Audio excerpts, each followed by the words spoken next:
BCCI ने आज खिलाड़ियों के लिए सेंट्रल कॉन्ट्रैक्ट का ऐलान किया। इस लिस्ट पर अगर नजर दौड़ाएं तो कुल 30 खिलाड़ियों को बीसीसीआई ने कॉन्ट्रैक्ट में जगह दी है, यानी कि 30 खिलाड़ियों को इस कॉन्ट्रैक्ट का फायदा मिलेगा और सालाना कुछ पैसे ये कमाएंगे। लेकिन इस लिस्ट पर अगर नजर डालें तो दो ऐसे खिलाड़ियों का नाम इस लिस्ट से गायब है जिसकी उम्मीद कोई भी नहीं कर रहा था। मैं बात कर रहा हूं सरफराज खान और ध्रुव जुरेल की, जो इस सीरीज में यानी कि भारत और इंग्लैंड के बीच टेस्ट सीरीज में धमाल मचा रहे हैं। यशस्वी जायसवाल की बात करें तो वो तो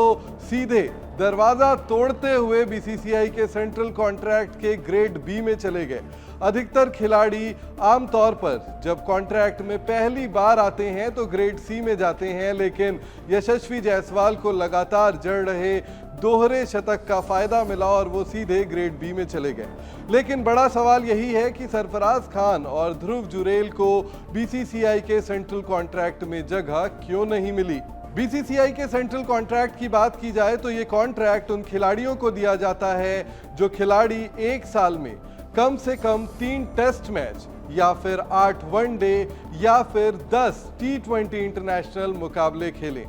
सरफराज खान और ध्रुव जुरेल के केस में ये दोनों ही खिलाड़ियों ने अब तक सिर्फ 2 ही टेस्ट मुकाबले खेले हैं, यानी कि बीसीसीआई के सेंट्रल कॉन्ट्रैक्ट में आने के लिए इन दोनों ही खिलाड़ी को कम से कम 1 टेस्ट मैच इस टाइम पीरियड में खेलना होगा। उदाहरण के तौर पर अगर सरफराज खान और ध्रुव जुरेल भारत और इंग्लैंड के बीच होने वाले धर्मशाला टेस्ट में टीम इंडिया का हिस्सा बनते हैं तो फिर इन दोनों खिलाड़ियों को भी ग्रेड सी में एंट्री मिल जाएगी और बीसीसीआई कॉन्ट्रैक्ट में फिर 30 नहीं बल्कि 32 खिलाड़ी होंगे। लेकिन इन दोनों को प्रो रेटा बेस में पैसे मिलेंगे, यानी कि जितने मुकाबले ये खेलेंगे, जितने समय तक ये टीम में रहेंगे, उतने समय तक ही इन्हें कॉन्ट्रैक्ट का पैसा दिया जाएगा। मतलब साफ है, बीसीसीआई सिर्फ उन्हीं खिलाड़ियों को प्रमोट करना चाहती है जो लगातार भारतीय टीम के लिए पसीना बहा रहे हैं, या फिर उन खिलाड़ियों का प्रोत्साहन करना चाहती है जो कि